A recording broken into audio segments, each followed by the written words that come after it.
जय हिंद दोस्तों, आपका स्वागत है डीके राज क्लासेस में। आज हम लोग फिर से क्राउन का क्राउन का क्राउन का जीके कर रहे हैं हम लोग। गुप्त साम्राज्य आज हम लोग करेंगे।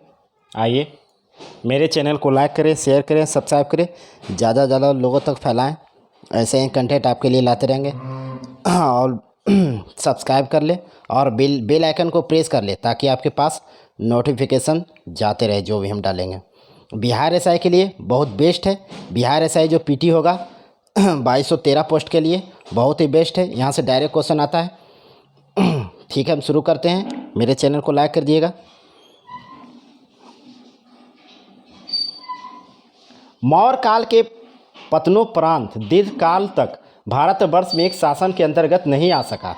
इसी कमी को गुप्त शासकों ने पूरा किया और लगभग संपूर्ण भारत को एक राजनीतिक क्षेत्र के अधीन तक आर्थिक, सामाजिक एवं साहित्यिक क्षेत्र में उन्नति का मार्ग प्रशस्त किया। गुप्त काल को भारतीय इतिहास का स्वर्ण युग भी कहा जाता है। गुप्त काल को क्या कहा जाता है? गुप्त काल को भारतीय इतिहास का स्वर्ण युग भी कहा जाता है। भारतीय इतिहास का स्वर्ण युग भी कहा जाता है। आगे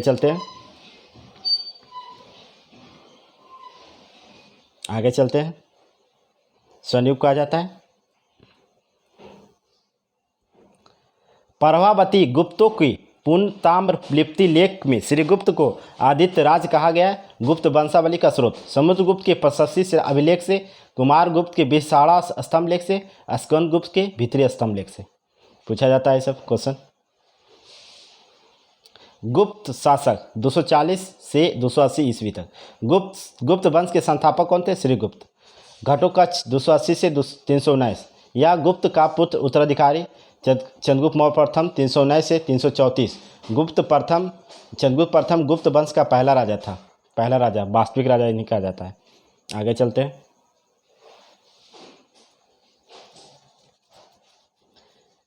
उसने लिच्छवी की राजकुमारी कुमार देवी से विवाह किया जिससे उसकी सत्ता को बल मिला। सत्ता को क्या मिला? बल मिला। आगे चलते हैं। चंद्रगुप्त प्रथम ने अपने राजरोहण के स्मारक के रूप में 319 से 320 ईस्वी में गुप्त संवत चलाया था। गुप्त संवत बहुत इंपॉर्टेंट है। गुप्त संवत किसने चलाया? चंद्रगुप्त प्रथम ने चलाया था। चंद्रगुप्त प्रथम ने गुप्त संवत को चलाया था। आगे चलते हैं। अगला स्कंदगुप्त 335 से 380 ईस्वी तक। चंद्रगुप्त प्रथम के पुत्र और उत्तराधिकारी समुद्रगुप्त ने गुप्त साम्राज्य के ज़्यादा विस्तार किया है ना। समुद्रगुप्त के विषय में जानकारी हरिसेन रचित प्रयाग प्रशस्ति इलाहाबाद के स्तंभ लेख में प्राप्त होता है ना। आगे चलते हैं। इसमें क्या है? जो उपाधि धारण किया गुप्त शासक श्रीगुप्त आदिराज एवं महाराज का।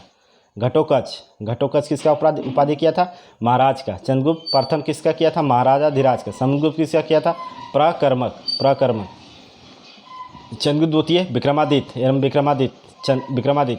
कुमारगुप्त महेंद्रदीप्त या शक्रादिप्त। आगे चलते हैं। स्कंदगुप्त क्रमदित या क्रमादित्य। आगे चलते हैं। अभिलेख में समुद्रगुप्त को तप्त प्रारही कहा गया है। आगे चलते हैं। समुद्रगुप्त अपनी विजयों के लिए प्रसिद्ध था। उसे समस्त कहा गया है जिसका अर्थ होता है 100 युद्ध का विजेता। इसलिए डॉक्टर B.S. स्मिथ ने समुद्रगुप्त को भारत का नेपोलियन कहा था। B.S. स्मिथ ने भारत का नेपोलियन किसे कहा गया? समुद्रगुप्त को। आगे चलते हैं। समुद्रगुप्त ने दक्षिणापथ के 12 राजाओं का परास्त कर धर्म विजय पर कार्य किया था। आगे चलते हैं। अगला क्वेश्चन करते हैं। आर्यवर्त में उसने 9 राजाओं को परास्त किया और दिग्विजय कार्य किया। समुद्रगुप्त ने वन प्रदेश में सभी राजाओं की आज्ञावृत्त परिचालक सेवाओं बन गया था। आगे चलते हैं। स्कंदगुप्त की भीतरी स्तंभ लेख से पता चलता है कि समुद्रगुप्त ने विजय से निर्वृत्त होने पर अश्वमेध यज्ञ कराया था। आगे चलते हैं। एरन अभिलेख में समुद्रगुप्त की पत्नी का नाम दत्त देवी था। समुद्रगुप्त को कविराज कई कविताओं का रचयिता भी कहा गया है।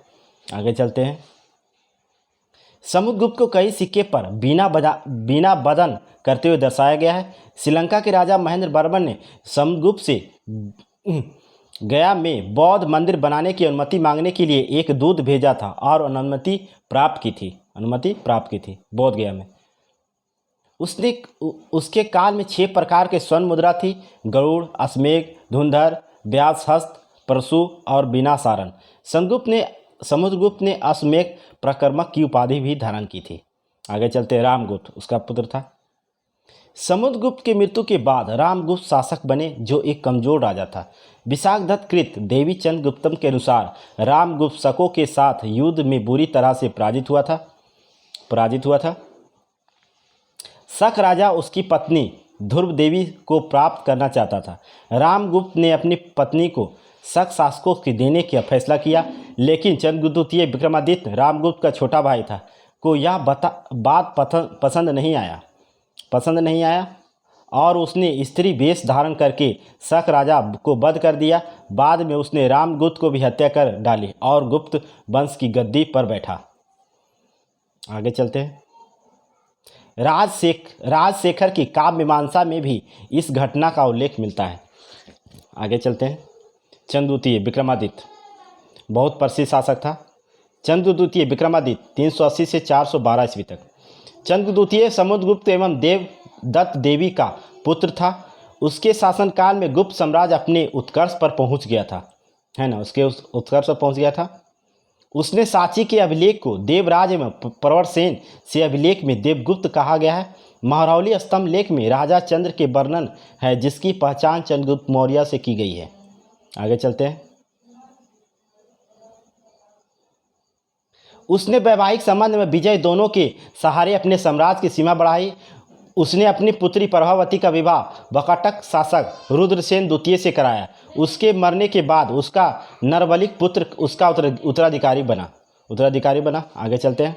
उत्तराधिकारी बना। इसी कारण प्रभावती स्वयं वास्तविक शासिका हुई। वकाटक की सहायता से चंद्रद्वितीय ने शकों को पराजित किया। इसके उपलक्ष्य में उसने चांदी का सिक्का चलाया था। आगे चलते हैं।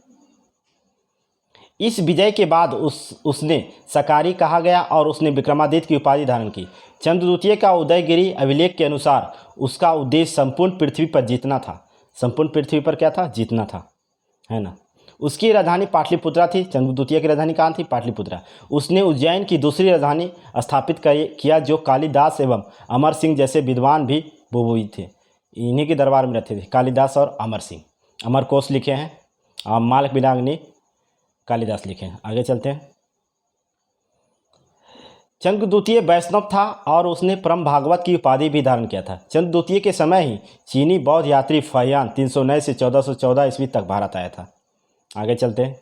देखिए चंद्रद्वितीय के नवरत्न, अकबर के नवरत्न भी रहे, जैसे थे कालिदास, अमर सिंह, शंकु, धन्वंतरी, चंपक, बेताल भट्ट, बरूची, घटपर, ब्राह्मीर, इतना थे। आगे चलते हैं। चंद्रद्वितीय ने कालिदास को अपना दूत बनाकर कंतुल नरेश के दरबार में भेजा था। आगे चलते हैं। कुमारगुप्त प्रथम 415 से 455 ईस्वी तक। मंदसौर अभिलेख से कुमारगुप्त प्रथम के शासन का वर्णन प्राप्त होता है। सबसे अधिक अभिलेख 18 कुमारगुप्त प्रथम से मिला है। आगे चलते हैं। अगला क्वेश्चन करते हैं। तुमनु अभिलेख में कुमारगुप्त प्रथम को शरदकालीन सूर्य कहा गया है। शरदकालीन सूर्य मतलब ठंडा सूर्य, बहुत अच्छा बताया गया है। कुमारगुप्त प्रथम ने वेत, बल, प्रक्रम, महेंद्र दीप्त, अजित, महेंद्र, अश्वमेघ, महेंद्र आदि उपाधियों धारण की थी। आगे चलते हैं। नालंदा विश्वविद्यालय की स्थापना कुमारगुप्त प्रथम के कार्यकाल में किया गया था। नालंदा विश्वविद्यालय को ध्वस्त किसने किया था? बख्तियार खिलजी ने किया था। बख्तियार खिलजी जो ऐबक का सेनापति था, जिसने बंगाल एवं बिहार को लूटा था, है ना। आगे चलते हैं। अगला क्वेश्चन करते हैं। देखिए आ गया। बख्तियार खिलजी ने इस विश्वविद्यालय को नष्ट कर दिया था। इसके शासनकाल में 40 वर्ष था, जिसमें उसने गुप्त साम्राज्य का अक्षुण बना रखा था। आगे चलते हैं। अक्षुण बना रखा। स्कंदगुप्त 455 से 667 ईस्वी में इसने क्रमदीत की उपाधि धारण की थी। जूनागढ़ अभिलेख से पता चलता है कि गिरनार के प्रशासक चरमपलित पर्णदत्त का पुत्र ने सुदर्शन झील को जीर्णोद्धार कराया था। आगे चलते हैं। स्कंदगुप्त के भीतरी अभिलेख गाजीपुर हुन के द्वारा आक्रमण की जानकारी देता है। तोरमान मिहिर कुल प्रसिद्ध हुन राजा थे। कहोमम स्तंभ में स्कंदगुप्त को शकोपर्म तथा जूनागढ़ अभिलेख में श्री परिचंद वृश्चिक कहा गया है। आगे चलते हैं। स्कंदगुप्त ने प्रशासनिक सुविधा के उद्देश्य से अयोध्या को अपनी राजधानी बनाया था। विष्णुगुप्त गुप्त वंश का अंतिम शासक था। विष्णुगुप्त या भानुगुप्त इस वंश का गुप्त वंश का अंतिम शासक था। आगे चलते हैं, गुप्तकालीन प्रशासन देखते हैं कैसा था प्रशासन। गुप्त साम्राज्य की शासन व्यवस्था राजतात्मक थी। राजपद वंशागणत था, लेकिन राजगद्दी हमेशा ज्येष्ठ पुत्र को नहीं मिलती थी।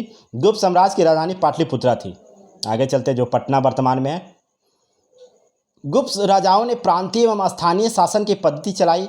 राज कई भुक्तियों अथवा प्रांतों में विभाजित किया गया और हर भुक्ति की प्रभारी उपारक होते थे। भुक्तियां कई विषय में जिले में विभाजित किया गया था, जिसके प्रभारी 20 पति होते थे। 20 पति होते थे। आगे चलते हैं। प्रत्येक विषय को विधियां में बांटा गया था और विधियां में ग्रामों को विभाजित किया गया था। पेट या ग्राम समूह की सबसे छोटी इकाई थी। ग्राम प्रशासन की सबसे छोटी इकाई थी पेट। गुप्त काल में ग्राम प्रशासन की सबसे छोटी इकाई पेट थी। आगे चलते हैं।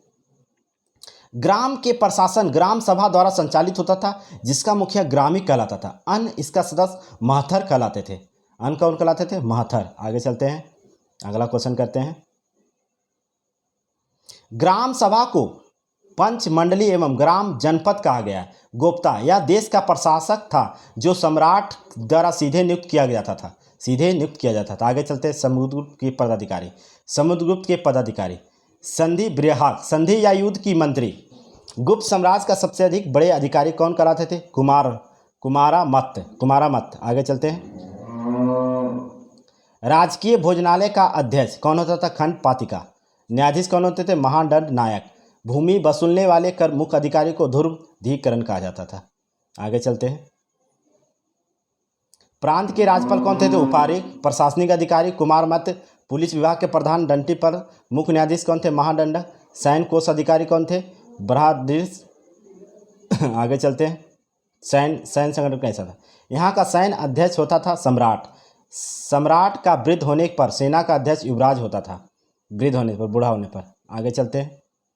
गज सेना, इसका प्रधान अध्यक्ष महापिलुपति होते थे। अश्व सेना, इसका प्रधान अध्यक्ष महाश्वपति या भट्टपति होते थे। आगे चलते हैं। सामाजिक जीवन कैसा था गुप्त काल का? गुप्त युग में समाज 4 वर्गों में विभक्त था: ब्राह्मण, क्षत्रिय, वैश्य, शूद्र। कालस्थ में सर्वप्रथम उल्लेख महायज्ञ बलास स्मृति तथा गुप्तकालीन अभिलेख से प्राप्त होता है। आगे चलते हैं। गुप्त काल में शूद्रों की स्थिति में सुधार आई थी। उन्हें रामायण, पुराण, महाभारत सुनने का अधिकार मिल गया था। शूद्रों की पहचान मुख्यतः कृषक के रूप में भी होने लगी थी।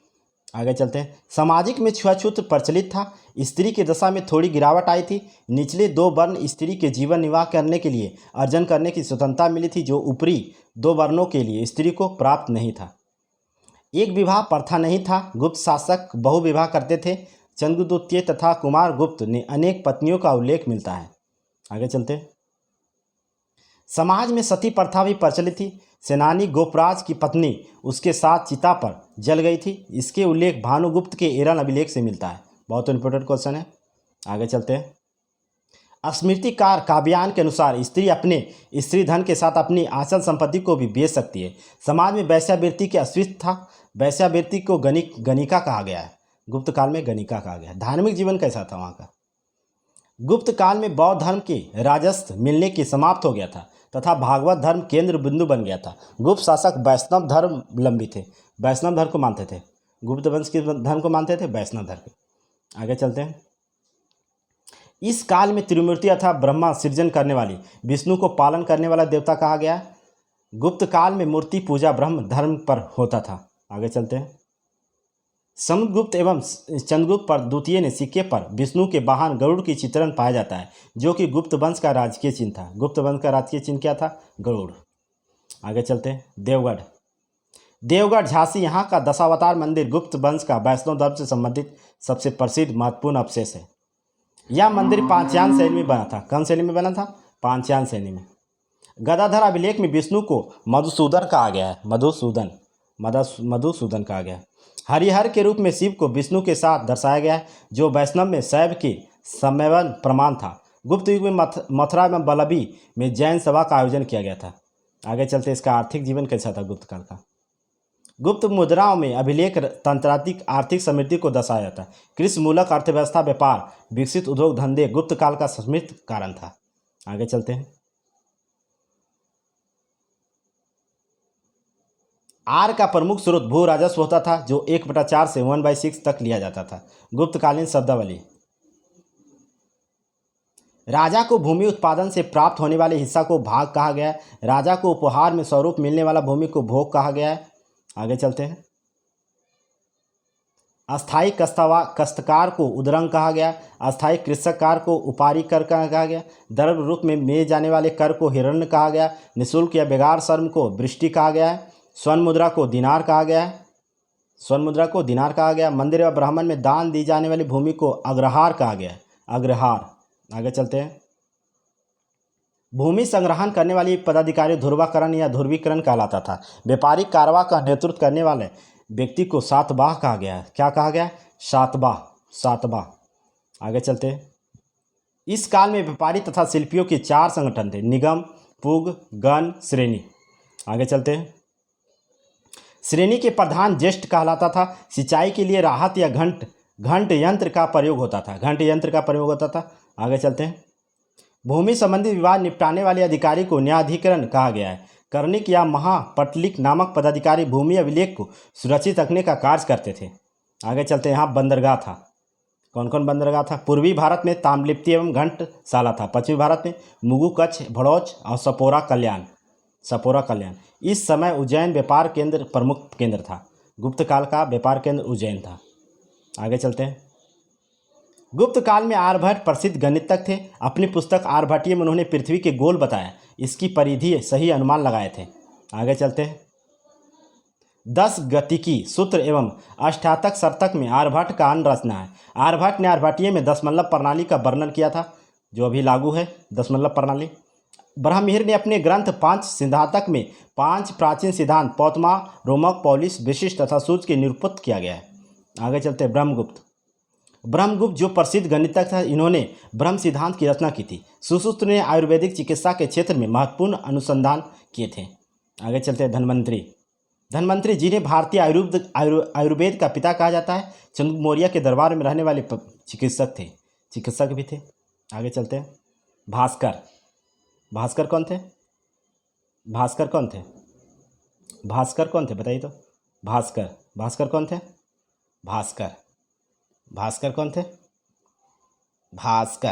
भास्कर ने 3 ग्रंथ की रचना की थी: भास्कराचार्य, लघु भास्कर और भास। लठदेव को सूर्य सिद्धांत के गुरु कहा जाता है। लठदेव को। आगे चलते। गुप्त कला कैसे था? कला के क्षेत्र में गुप्त काल अपनी उत्कृष्टता के चरम सीमा पर पहुंच गया था। इस काल में मंदिर वास्तुकला के सर्वोच्च उदाहरण है। इसमें शिखर युक्त मंदिर देवगढ़ झांसी प्रमुख है। यहाँ का स्तूप है प्रमुख। धार्मिक स्तूप सारनाथ उत्तर प्रदेश, शिव मंदिर भूमोरा नावेंद्र मध्य प्रदेश, पार्वती मंदिर नचकुम मध्य प्रदेश, दशावतार मंदिर देवगढ़ झांसी, भीतरगांव मंदिर कानपुर उत्तर प्रदेश, विष्णु मंदिर तिरावा जबलपुर मध्य प्रदेश, विष्णु मंदिर उदयगिरी विदिशा, शिव मंदिर अहिछत्र बरेली उत्तर प्रदेश, लक्ष्मण मंदिर सिरपुर। आगे चलते हैं। पवाई का मंदिर, नगोदा के खोए मंदिर, शंकरगढ़ का मंदिर आदि भी गुप्त काल के आकर्षक मंदिर हैं। आगे चलते हैं। गुप्त काल में चित्रकला भी वैभव गौरव पर तकनीक चरम पर सीमा पर पहुंच गई थी। अजंता का चित्रकार अजंता की गुफाएं महाराष्ट्र के औरंगाबाद जिला में स्थित हैं। कुल 29 गुफाओं में से 16, 17 और 19 गुप्त काल से संबंधित है। 16, 17 और 19। अजंता की खोज 1819 में सर जेम्स अलेक्जेंडर ने किया था। आगे चलते हैं। गुफा संख्या 16 को मरण सन राजकुमारी का चित्रण किया गया। गुफा संख्या 16 में जाता कथा का वर्णन है, जो बौद्ध धर्म से संबंधित है। आगे चलते हैं।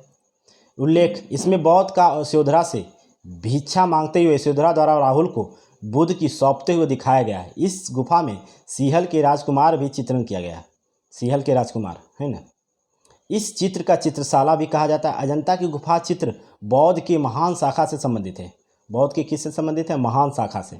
आगे चलते हैं। बौद्ध की गुफा। मध्य प्रदेश के धार जिला में विंध्य पर्वत को काटकर बौद्ध की गुफा निर्माण किया गया।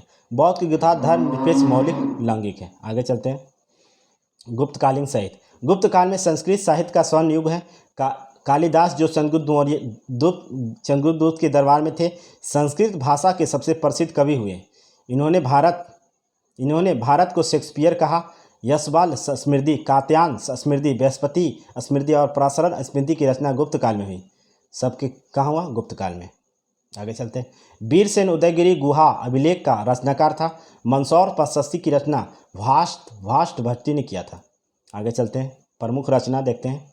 कालिदास का अभिज्ञान शकुंतलम, ऋतुसंहार, मालविकाग्निमित्र, कुमार संभव, मेघदूत, रघुवंशम, विक्रमो वर्षिम। कौन कौन है कालिदास का? अभिज्ञान शकुंतलम, ऋतुसंहार, मालविकाग्निमित्र, कुमार संभव, मेघदूत, रघुवंशम, विक्रमो सर्विस। बहुत इंपॉर्टेंट है। आगे चलते हैं। सब इसमें इंपॉर्टेंट है। स्वप्नवास दत्त, कर्ण भाषम, चरु दत्ताम भास के हैं। पंचतंत्र विष्णु शर्मा। सबसे अधिक विदेशी भाषा में प्रकाशित होने वाला पुस्तक यही है विष्णु शर्मा पंचतंत्र। आगे चलते हैं। हर्षचरित के बाण भाट, मुद्रा दशक देवी चंद्रगुप्तम। ये एनटीपीसी में पूछा गया था। आगे चलते हैं। ये भी पूछा गया था एनटीपीसी में। मिर्च का टिक्कम, सुद्रक, रावणजूनियम, भौमक, रावणवध, भस्त भट्टी, काव्यमीमांसा, राजशेखर, अमरकोश, अमर सिंह। आगे चलते हैं। थैंक्स। मेरी वीडियो को लाइक करें, शेयर करें, सब्सक्राइब करें, ज़्यादा से लोगों तक बढ़ाएं। ऐसे ही कंटेंट आपके लिए लाते रहेंगे। थैंक्स।